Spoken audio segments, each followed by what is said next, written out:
Hi friends, welcome back to Manthan's blog. ನಾನು ಕಲಾ. ಎಲ್ಲರೂ ಹೇಗಿದ್ದಾರೆ ಸ್ನೇಹಿತರೆ? ನಾನು ಕೂಡ ತುಂಬ ಚೆನ್ನಾಗಿದ್ದೀನಿ. ಸೊ ಬನ್ನಿ ಇವತ್ತಿನ ವ್ಲಾಗ್ನ ಶುರು ಮಾಡೋಣ. ಇದು ಶನಿವಾರದ ವ್ಲಾಗ್ ಆಗಿರುತ್ತೆ. ನಾವು ಶನಿವಾರ ಏನೋ ದೀಪ ಹಚ್ಚೋದಾಗಿರ್ಬೋದು ಏನಿರಲ್ಲ, ನಾವು ಶುಕ್ರವಾರದ್ದು ಮಾಡ್ತಿದ್ವಿ. ಬಟ್ ಇವತ್ತು ನಾವು ದೇವಸ್ಥಾನಕ್ಕೆ ಹೋಗಬೇಕಾಗಿತ್ತು. ಅದಕ್ಕೋಸ್ಕರ ದೇವರಿಗೆ ದೀಪ ಹಚ್ಬಿಟ್ಟು ಹೋಗೋದು ಒಳ್ಳೆಯದು ಅಂತ ಹೇಳಿ ಇವತ್ತು ಪೂಜೆ ಮಾಡಿಬಿಟ್ಟು ಹೊರಟಿದ್ದೀವಿ. ಬೆಳಗ್ಗೆ ಇದು ದೇವರಿಗೆ ದೀಪ ಹಚ್ಚಿ ನಾನು ಸಹ ರೆಡಿಯಾಗಿ ಮಕ್ಕಳನ್ನು ಎಲ್ಲ ರೆಡಿ ಮಾಡಿಕೊಂಡು ಹೊರಟಿದ್ದು. ವರ್ಷಕ್ಕೆ ಒಂದು ಸತಿನಾದರೂ ಮನೆ ದೇವ್ರಿಗೆ ಹೋಗ್ಬಿಟ್ಟು ಬರೋದು ತುಂಬಾ ಒಳ್ಳೆಯದು ಅಂತ ನಾನು ಹೇಳ್ತೀನಿ. ಏನಾದರೂ ಮನಸ್ಸಿಗೆ ಬೇಜಾರಾದಾಗಿರ್ಬೋದು, ಖುಷಿಯಾದಾಗಿರ್ಬೋದು, ಯಾವುದೇ ಸನ್ನಿವೇಶವಾಗಿರ್ಬೋದು, ಒಂದು ದಿವಸ ದೇವಸ್ಥಾನಕ್ಕೆ ಹೋಗಿ ಬರೋದು ತುಂಬಾ ಒಳ್ಳೆಯದು. ಇನ್ನು ನಾವು ಹೋಗ್ತಾ ಇರೋದು ಬೆಳಂಗ್ಲದಲ್ಲಿರುವಂತಹ ಚೆನ್ನಿರಾಯ ಸ್ವಾಮಿ ದೇವಸ್ಥಾನಕ್ಕೆ. ನಮ್ಮ ಮನೆ ದೇವರು ಚೆನ್ನಿರಾಯ ಸ್ವಾಮಿ, ಅದಕ್ಕೋಸ್ಕರ ಹಾಗೆ ಹುಡುಗರ ಜೊತೆ ಎಲ್ಲ ಹೋಗ್ಬಿಟ್ಟು ಬನ್ನಿ, ಎಷ್ಟೊಂದು ದಿವಸ ಆಗಿತ್ತು, ಅದೇ ಇಳಿಯುವ ವರ್ಷಕ್ಕೆ ಒಂದು ಸತಿ ಹೋಗಲೇಬೇಕು, ಟೈಮ್ ಇವಾಗ ಬಂದಿದೆ, ಹೋಗ್ಬಿಟ್ಟು ಬರೋಣ ಅಂತ ಹೇಳಿ ಕರ್ಕೊಂಡು ಹೋಗ್ತಿದ್ರು. ಇನ್ನು ನಾನು ಹೂವು ಎಲ್ಲ ಇನ್ನು ಮನೇಲೇ ತೊಗೊಂಡಿರಲಿಲ್ಲ, ಇಲ್ಲಿ ತೊಗೊಳ್ಳೋಣ ಅಂತ ಬಂದು ಹೂವು ಆಗಲಿ ತುಳಸಿ ಆಗಲಿ ಎಲ್ಲ ತೊಗೊಂಡಿದ್ದೆ. ಏನು ಒಂದು ಮಾರು 100 ರೂಪಾಯಿ ಹೇಳ್ತಿದ್ರು. ನಾನು ಹಂಗೂ ಯಾವ ಹಬ್ಬನೂ ಇಲ್ಲ, ಯಾವ ಹುಣ್ಣಿಮೆನೂ ಇಲ್ಲ ಅಂದ್ರೂ ರೇಟ್ ಜಾಸ್ತಿ ಆಗಿತ್ತು. ಸರಿ ಆಯಿತು, ಇನ್ನೇನು ಮಾಡೋದು ಅಂತ ಹೇಳಿಬಿಟ್ಟು ತೊಗೊಂಡು ಹೋಗ್ತಿದ್ದೆ. ಮತ್ತೆ ಬನ್ನಿ ಅಂದರೆ ಇಲ್ಲ, ಸ್ಕೂಲೆಲ್ಲ ನೋಡ್ಕೊಬೇಕಾಗತ್ತೆ, ಸೊ ನೀವು ಹೋಗ್ಬಿಟ್ಟು ಬನ್ನಿ, ನಾನು ಮನೇಲೇ ಇರ್ತೀನಿ ಅಂತ ಹೇಳಿದ್ರು. ಹಾಗೆ ಮಾಡೋದು. ಒಂದೊಂದು ಸತಿ ಅವರಿಬ್ಬರು ಮಾವ ಆಗಿರ್ಬೋದು, ಅತ್ತೆ ಅವರಿಬ್ಬರು ಬರ್ತಾರೆ, ಇನ್ನೊಂದು ಸತಿ ನಾವು ಹೋಗ್ತೀವಿ. ಆ ರೀತಿ ಎಲ್ಲರೂ ಒಟ್ಟಿಗೆ ಹೋಗೋಕ್ಕೆ ಸ್ವಲ್ಪ ಕಷ್ಟನೇ. ಅದೊಂದು ಪ್ರಾಬ್ಲಮ್ ನಮ್ಮ ಮನೇಲಿ ಅಂತಲ್ಲ, ಈ ಹಸ್ಗಳು ಸಾಕಿರೋರ ಮನೇಲಿ ಅದೊಂದು ಪ್ರಾಬ್ಲಮ್ಮು. ಎಲ್ಲೂ ಒಟ್ಟಿಗೆ ಹೋಗೋಕ್ಕಾಗಲ್ಲ. ಅಪ್ಪ ಅಮ್ಮ ಮನೇಲಿರ್ತಾರೆ, ಇಲ್ಲ ಮಕ್ಕಳು ಹೋಗ್ಬಿಟ್ಟು ಬರ್ತಾರೆ, ಇಲ್ಲ ಅಪ್ಪ ಅಮ್ಮ ಹೋದಾಗ ಮಕ್ಕಳು ಮನೇಲಿರ್ತಾರೆ, ಇದೇ ರೀತಿ ಆಗುತ್ತೆ. ಒಟ್ಟಿಗೆ ಅಂತೂ ನಾವು ಎಲ್ಲೂ ಹೋಗೂ ಇಲ್ಲ ಬಿಡಿ. ಸೊ ಇನ್ನೇನು ದೇವಸ್ಥಾನ ಬಂದ್ವಿ. ತುಂಬಾ ಜನ ಇದ್ದರು. ಇವತ್ತು ಶನಿವಾರ ಆಗಿರೋದ್ರಿಂದ ಜನ ಇದ್ದೇ ಇರ್ತಾರೆ. ಎಂಟ್ರೆನ್ಸಲ್ಲಿ ಯಾರೋ ರಂಗೋಲಿ ಚೆನ್ನಾಗಿ ಬಿಟ್ಟಿದ್ರು, ಎಳೆ ರಂಗೋಲಿನ. ಇನ್ನು ಭಜನೆ ಎಲ್ಲನೂ ಮಾಡಿಸ್ತಾಯಿದ್ರು. ಜನ ಒಳಗಡೆ ಅಷ್ಟೊಂದು ಇರಲಿಲ್ಲ, ಎಲ್ಲ ಈಚೆ ಬಂದಿದ್ರು. ಒಂದು ರೌಂಡ್ ಪೂಜೆ ಆಗ್ತಿದ್ದಂಗೆ ಎಲ್ಲ ಆಚೆ ಹೋಗ್ತಾರಲ್ಲ, ಆ ರೀತಿಯಾಗಿ. ನಾವು ಗಂಟೆ ಬಾರಿಸೋದ್ರಲ್ಲಿ ನಮ್ಮ ತಾನಿಯೂ ಹೋಗಿದ್ಲು, ನನ್ನೂ ಎತ್ಕೊಂಡು ಗಂಟೆ ಬಾರಿಸಿಯಪ್ಪ ಅಂತ ಕೇಳೋಕ್ಕೆ ಪೂಜೆ ಎಲ್ಲ ಶುರು ಮಾಡಿದ್ರು. ನಾವು ಹೇಳ್ಬೋದು, ನಾನು ಹೇಳ್ತಿದ್ದೀನೆಲ್ಲ, ದೇವಸ್ಥಾನಕ್ಕೆ ಹೋಗಿ ಬಂದರೆ ಮನಸ್ಸಿಗೆ ಒಂಥರ ಶಾಂತಿ ಸಿಗುತ್ತೆ. ಏನೋ ನಮ್ಮ ಕಷ್ಟ ಸುಖಗಳನ್ನ ಬೇರೆಯವ್ರ ಹತ್ರ ಹೇಳೋ ಬದಲು ದೇವರಿಗಾದರೂ ಹೇಳಿದ್ರೆ ಒಂದು ಸ್ವಲ್ಪ ಸಮಾಧಾನ, ಏನಾದರೂ ದಾರಿ ತೋರಿಸ್ತಾರೆ ಅನ್ನೋ ಒಂದು ಕಾರಣ. ಸೊ ಇನ್ನು ಅಲ್ಲೇ ಪ್ರಸಾದ ಎಲ್ಲ ಇತ್ತು. ನಾನು ಸಹ ಬೆಳಿಗ್ಗೆ ಏನೋ ಊಟ ಮಾಡ್ಕೊಂಬಂದಿರಲಿಲ್ಲ. ದೇವಸ್ಥಾನಕ್ಕೆ ಹೋಗ್ಬೇಕಾದ್ರೆ ಯಾರೂ ನಾಷ್ಟ ಮಾಡೋದಿಲ್ಲ, ಸೊ ಹಾಗೆ ಬಂದಿದ್ವಿ. ಇಲ್ಲೇ ಪ್ರಸಾದ ಎಲ್ಲ ಆಯಿತು. ಇದು ಗರುಡಗಂಬದ ಥರ, ಇದಕ್ಕೂ ಸಹ ನಮಸ್ಕಾರ ಮಾಡಿಕೊಂಡು ಸುತ್ತೋರು ಸುತ್ತಬೋದು, ಆ ರೀತಿಯಾದಂಥದ್ದು. ಹಾಗೆ ಇಲ್ಲಿ ನಾಗರಿಕಲ್ಲೂ ಸಹ ಇತ್ತು. ನಾಗರು ಮಾಡೋರು ಬಂದು ಇಲ್ಲಿ ಮಾಡ್ತಾರೆ. ನಾವೇನು ಇಲ್ಲೇನು ಮಾಡೋದಿಲ್ಲ ನಾಗರನ್ನ, ನಾವು ಬೇರೆ ಕಡೆ ಮಾಡ್ತೀವಿ. ಅದು ಯಾವಾಗಾದರೂ ನಿಮಗೆ ವ್ಲಾಗಲ್ಲಿ ತೋರಿಸ್ತೀನಿ. ಸೊ ನಾವು ಸಹ ನಾಗರು ಮಾಡೇ ಮಾಡ್ತೀವಿ. ಹಾಗೆ ಎಲ್ಲರೂ ಪೂಜೆ ಎಲ್ಲ ಮಾಡಿ ಇವತ್ತಿನ ದಿನ ಒಂಥರ ಚೆನ್ನಾಗೇ ಇತ್ತು. ಇನ್ನು ಭಜನೆ ಎಲ್ಲ ಇತ್ತು. ಅಂದ್ಕೊಂಡೆ ನಮ್ಮ ಮಾವ ಬಂದಿದ್ರೆ ಚೆನ್ನಾಗಿರ್ತಿತ್ತು ಅಂತ, ಯಾಕಂದರೆ ಅವರು ಈ ರೀತಿಯಾದಂಥ ಭಜನೆಗಳನ್ನೆಲ್ಲ ಮೊದಲು ಮಾಡ್ತಿದ್ರು.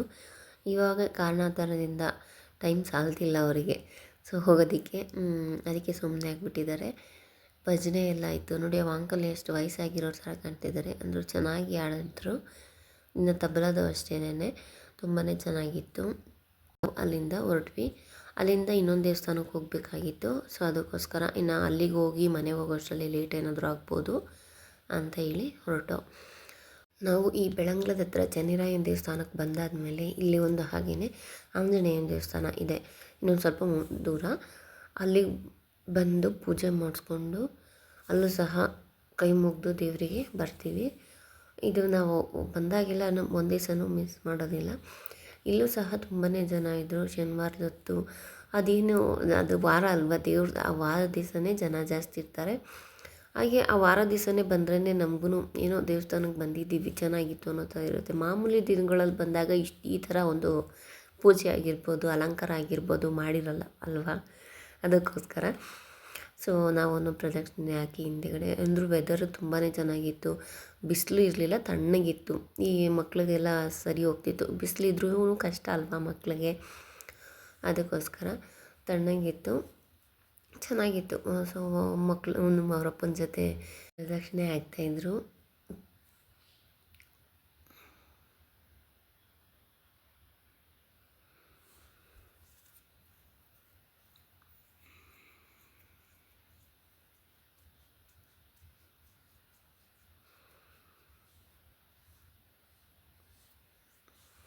ನೋಡಿ ಯಾವ ರೀತಿಯಾದಂಥ ಅಲಂಕಾರ ಮಾಡಿದರು, ತುಂಬ ಚೆನ್ನಾಗಿ ಮಾಡಿದರು. ಆದರೂ ಜನನೂ ಜಾಸ್ತಿನೇ ಇದ್ದರು. ನೋಡಿ ಇವರೆಲ್ಲ ಪೂಜೆ ಮಾಡಿಸ್ಕೊಂಡಾದ್ಮೇಲೆ ಆಚೆ ಹೋದ್ಮೇಲೆ ನಾವು ಮುಂದಕ್ಕೆ ಹೋಗಿ ಮಾಡಿಸ್ಕೊಳ್ಳೋಣ ಅಂತ ಹಿಂದೆನೇ ನಿಂತಿದ್ದು. ನಮ್ಮ ತಾನಿಯ ನೋಡ್ತಾ ಅವಳಿಗೆ ಈ ಜನಗಳಿದ್ದಾಗೆಲ್ಲ ಒಂಥರ ನೋಡಿ ಪೂಜೆ ಮಾಡೋದು ಎಷ್ಟು ಚೆನ್ನಾಗಿ ಕಾಣ್ತಿತ್ತು ಅಂದರೆ, ಆ ಎಲೆ ಆಗಿರ್ಬೋದು, ಹೂವದಾಗಿರ್ಬೋದು, ಅಲಂಕಾರನೂ ಚೆನ್ನಾಗಿತ್ತು, ಹಾಗೆ ಪೂಜೆ ಕೂಡ ಆಯಿತು. ಸರಿ ಅಂತ ಬಂದೋ. ಇನ್ನು ಪ್ರಸಾದ ವಿನಿಯೋಗನೂ ಇತ್ತು.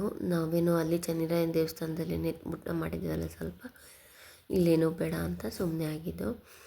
ಇನ್ನು ನನ್ನ ಮಗಳು ಬಿಸ್ಕೆಟ್ ಕೊಡಿಸಿಲ್ಲ ಅವರಪ್ಪ ಅಂತ ಇದ್ಲು. ಬಿಸ್ಕೆಟ್ ಬೇಡ, ಪ್ರಸಾದ ತಿನ್ನಂಗಿದ್ರೆ ತಿನ್ನು, ಇಲ್ಲ ಅಂದರೆ ಸುಮ್ಮನೆ ಇರೋ ಅಂತ ಅವರು. ಬಿಸ್ಕೆಟ್ ಕೊಡಿಸೋದೇನು ದೊಡ್ಡದಲ್ಲ, ಬಟ್ ಅದೇ ರೀತಿಯಾದಂಥ ಒಂದು ಥಿಂಗ್ಸ್ ಇವಾಗ ಏನು ತೆಗ್ಬೇಕು, ಇವಾಗ ಅದೇ ಪಳ್ಕೊಂಬಿಡ್ತಾರೆ. ಒಂದು ಸತಿ ಕೇಳಿಷ್ಟಕ್ಕೆ ಕೊಡಿಸ್ಬಿಟ್ವಿ ಅಂದ್ಕೊಳ್ಳಿ, ಮತ್ತು ತಿರ್ಗಾ ಚಾಕ್ಲೇಟ್ ಬೇಕು, ಬಿಸ್ಕೆಟ್ ಬೇಕು, ಆ ರೀತಿಯಾದಂಥ ಕೇಳ್ತಾರೆ. ನಾನು ಹಂಗೂ ವೀಡಿಯೋ ರೆಕಾರ್ಡ್ ಮಾಡ್ಕೊಂಡ್ರನ್ನ ಸುಮ್ಮನೆ ಆಗ್ತಾಳೆ ಅಂತ ಮಾಡಿದೆ, ಬಟ್ ಅವಳು ಸುಮ್ಮನೆ ಆಗಲಿಲ್ಲ, ಇನ್ನೂ ಜಾಸ್ತಿ ಮಾಡಿಬಿಟ್ಲು. ನಾನು ಸರಿ ಆಯಿತು ಬಾರಮ್ಮ ಅಂತ ಹೋಗಿ ಅಂತ ಸಮಾಧಾನ ಮಾಡಿದೆ. ನಮ್ಮ ಮಗಳು ದೊಡ್ಡೋಳಂತೂ ಸುಮ್ಮನೆ ಮಾತಿಗೆ ಮುಂಚೆ ಅಳೋದೆ ಅವಳದು ಜಾಸ್ತಿ. ಎಲ್ಲ ಮುಗೀತು. ಇನ್ನು ಮನೆಗೆ ಬಂದ್ವಿ. ಮನೆಗೆ ಬರೋ ಅಷ್ಟರಲ್ಲೇ ಆಗಲೇ ಒಂದು ಸ್ವಲ್ಪ ಮಳೆ ಉಯ್ದು ನಿಂತಿತ್ತು. ನಾನು ಸದ್ಯಕ್ಕೆ ಯಾವ ಬಟ್ಟೆಗಳು ಈಚೆ ಹಾಕಿರಲಿಲ್ಲ. ಈ ಕಡೆ ಕಾಂಪೌಂಡಲ್ಲಿ ಹಾಕಿದೆ, ಯಾವ ನೆಂದಿರಲಿಲ್ಲ. ಮುಂಚೆನೇ ತೆಗ್ದಾಕಿತ್ತು, ಒಳ್ಳೇದಾಯಿತು. ಇಲ್ಲ ಅಂದಿದ್ರೆ ಫುಲ್ಲು ನೆಂದೋಗ್ಬಿಟ್ಟಿರೋದು. ನಮ್ಮ ಮಕ್ಕಳು ನೀರಲ್ಲಿ ಆಟ ಆಡ್ತಾಯಿದ್ರು. ಮಳೆ ಎಲ್ಲ ಬಂದು ನಿಂತಿದೆಯಲ್ಲ, ಅದು ಬೇಷನ್ ಇಕ್ಕಿದ್ರಲ್ಲ, ಅದ್ರಲ್ಲಿ ನೀರು ತುಂಬ್ಕೊಂಡಿದೆ, ಅದ್ರಲ್ಲಿ ಆಟ ಆಡ್ತಾವ್ರೆ. ಹಾಗೆ ಬರಬೇಕಾದ್ರೆ ಐಸ್ ಕ್ರೀಮ್ ಕೊಡ್ಸ್ಕೊಂಬಂದು, ಅವಳು ಹಳ ನಿಲ್ಲಿಸ್ಬೇಕಾಗಿತ್ತಲ್ಲ, ಸರಿ ಆಯಿತು ಅಂತ ಒಂದು ಐಸ್ ಕ್ರೀಮ್ ಕೊಡ್ಸ್ಕೊಂಬಂದಿದ್ದಕ್ಕೆ ಸುಮ್ಮನೆ ಆದಳು. ನೋಡಿದ್ದೆ ಬಟ್ಟೆಗಳನ್ನೆಲ್ಲ ಇಲ್ಲೇ ಹಾಕಿದ್ದೆ.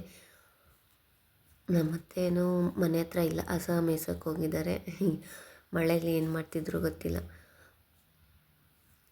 ಇನ್ನು ಅದು ನಾನು ಪೂಜೆ ಎಲ್ಲ ಮಾಡಿಸ್ಕೊಂಬಂದಿದ್ನೆಲ್ಲ, ಪೂಜೆ ಸಾಮಾನೆಲ್ಲ ಎತ್ತಿಕ್ಬಿಟ್ಟೋಣ ಅಂತ ಅಂದ್ಕೊಂಡು ಸುಮ್ಮನೆ ಅದೇ. ಆ ಕಾಯಿಗಳೆಲ್ಲ ಹಂಗೆ ಇಟ್ಟರೆ ಗಬೆಗೆ ಒಂಥರ ಆಗುತ್ತೆ, ಬಾಳೆಹಣ್ಣು ಆಗಿರ್ಬೋದು. ಸೊ ಅದಕ್ಕೆ ಅವನ್ನೆಲ್ಲ ಎತ್ತಿಕ್ಬಿಡೋಣ ಅಂತ ಎತ್ತಿಕ್ಕಿ, ಆ ದೇವಸ್ಥಾನದಿಂದ ಕೊಟ್ಟಿರೋ ಹೂವನ್ನೆಲ್ಲ ಒಂದು ಸ್ವಲ್ಪ ಹೀಗೆ ಬಾಗಿಲಿಗೆಲ್ಲ ಇಟ್ಟೆ. ನಾನು ಬೆಳಗ್ಗೆನೇ ಪೂಜೆನೂ ಸಹ ಮಾಡೋಗಿದ್ನಲ್ಲ, ಆವಾಗ ಮೊದಲೇ ಸ್ವಲ್ಪ ಇಟ್ಟಿದ್ದೆ. ಸರಿ ಈಗಲೂ ಇಡೋಣ, ಇನ್ನೇನು ಮಾಡೋದು ಅದನ್ನು ಅಂತ ಹೇಳ್ಬಿಟ್ಟು ಅದನ್ನು ಇಟ್ಬಿಟ್ಟು ಮಿಕ್ಕಿರೋದನ್ನೆಲ್ಲ ಎತ್ತಿಕ್ಕಿದ್ದೀನಿ. ಹೊಸ್ಲಿಗೆ ಇಟ್ಟು ನೋಡು, ನಮ್ಮ ಮನೇಲಿ ಹೊಸ್ಲಿಗೆ ಹಿಂಗೆ ಇಕ್ಕಿದ್ದೀನ ಚೆನ್ನಾಗಿ ಕಾಣುತ್ತಾ, ಇನ್ನೊಂದು ಸ್ವಲ್ಪ ಹೊತ್ತಿಗೆ ನೋಡ್ಕೊಳ್ಳಿ, ನಮ್ಮ ಚಿಕ್ಕ ಮಗಳು ಎಲ್ಲ ಎತ್ಕೊಂಡು ಕಿತ್ತಾಕೋದೇನೆ. ಅದ್ರಲ್ಲಿ ಅಲ್ಲಿ ಹೂವು ಅನ್ನೋದು ಬಿಡೋದೇ ಇಲ್ಲ. ಇನ್ನೂ ಬಂದವಳನ್ನೇ ಡ್ರೆಸ್ಸು ಚುಚ್ಚಿ ಅಂತ ತೆಗ್ದಾಕೊಳ್ಳಿ ಫ್ರೀಯಾಗಿರೋದಕ್ಕೆ. ಇನ್ನದು ದೊಡ್ಡವಳು ಸುಮ್ಮನೆ ಕೂತಿದ್ದಾಳೆ. ಇಬ್ಬರು ಆಟ ಆಡೋಕ್ಕೆ ಸ್ಟಾರ್ಟ್ ಮಾಡಿದ್ರು. ಇನ್ನು ಕೋತಿಗಳು ಕಾಟ ಬೇರೆ ಇದ್ದಾವೆ. ನಾವು ಏನಾನ ಹಿಂಗೆ ಡೈನಿಂಗ್ ಹಾಲ್ಗೆ ಇಟ್ಬಿಟ್ಟು ಅಡುಗೆ ಮನೇಲಿ ಏನಾದರೂ ಮಾಡ್ತಿದ್ರೆ ಆ ಕೋತಿಗಳು ಹೆಂಗೆ ಬಂದು ತೊಗೊಂಡೋಗ್ತಾವೆ ಅಂತಲೇ ಗೊತ್ತಾಗಲ್ಲ. ಆ ರೀತಿಯಾದಂಥ ಒಂದು ಪ್ರಾಬ್ಲಮ್ ಇಲ್ಲಿ ನಮ್ಮೂರಲ್ಲಿ. ಸೊ ನಾನು ಹೋಗೋಕ್ಕಿಂತ ಮುಂಚೆನೇ ಅಡುಗೆ ಮನೆಯನ್ನೆಲ್ಲ ಕ್ಲೀನ್ ಮಾಡಿಬಿಟ್ಟು ಹೋಗಿದ್ದೆ. ಇನ್ನೇನು ಈ ಅಡುಗೆ ಮನೆ ಕೆಲಸ ಏನೂ ಇರೋದಿಲ್ಲ, ತಲೆನೋವು ಇರೋದಿಲ್ಲ. ಇನ್ನೇನಿದ್ರು ಪಾಪುನವು ಮಾತ್ರ ಬಟ್ಟೆಗಳಿದ್ವು, ಮರ್ಚಿಕೊಬೇಕಾಗಿತ್ತು. ನಮ್ಮ ತಾನೇ ನಾವು ಸ್ವಲ್ಪ ಚಿಕ್ಕವಿನೇ ಪ್ಯಾಂಟ್ ಆಗಿರ್ಬೋದು, ಡೈಲಿ ಒಗಿತಾನೆ ಇರ್ತೀನಿ ಅವಳವು, ಅವನ್ನ ಮಾತ್ರ ಮರ್ಚಿಕೊಬೇಕಾಗಿತ್ತು. ಬಂದೆ ಮರ್ಚಿಕೊಳ್ಳೋಣ ಅಂತ ಸುಮ್ಮನೆ ಆಗಿದ್ದೆ. ಸೊ ಇದಾಗಿತ್ತು ಇವತ್ತಿನ ವ್ಲಾಗ್ ಸ್ನೇಹಿತರೆ. ಹೇಗೆ ಅನಿಸ್ತು, ಹೇಗಿತ್ತು ಅಂತ ನಿಮ್ಮ ಅನಿಸಿಕೆಗಳನ್ನ ಕಮೆಂಟ್ ಮೂಲಕ ತಿಳಿಸಿ. ಸೊ ಮತ್ತೆ ಸಿಗೋಣ ಮುಂದಿನ ವ್ಲಾಗಲ್ಲಿ. Until then take care. ಯಾರಿಗಾದರೂ ಈ ವ್ಲಾಗ್ ಸ್ವಲ್ಪನಾದರೂ ಇಷ್ಟ ಆಗಿದ್ದರೆ ಪ್ಲೀಸ್ ಲೈಕ್ ಮಾಡಿ. ಇನ್ನೂ ಯಾರೆಲ್ಲ ನನ್ನ ಚಾನಲ್ನ ಸಬ್ಸ್ಕ್ರೈಬ್ ಮಾಡದೆ ನೋಡ್ತಾ ಇದ್ದೀರೋ ದಯವಿಟ್ಟು ಸಬ್ಸ್ಕ್ರೈಬ್ ಮಾಡಿ, ನನಗೆ ಸಪೋರ್ಟ್ ಮಾಡಿ ಅಂತ ಕೇಳ್ಕೊತೀನಿ. ಯಾಕಂದರೆ ನಿಮ್ಮ ಸಪೋರ್ಟ್ ನನಗೆ ತುಂಬಾ ಮುಖ್ಯ ಅಲ್ವಾ? ಹೌದು. ಸೊ ಮತ್ತೆ ಸಿಗೋಣ ಮುಂದಿನ ವ್ಲಾಗಲ್ಲಿ. Thanks for watching. ಧನ್ಯವಾದಗಳು.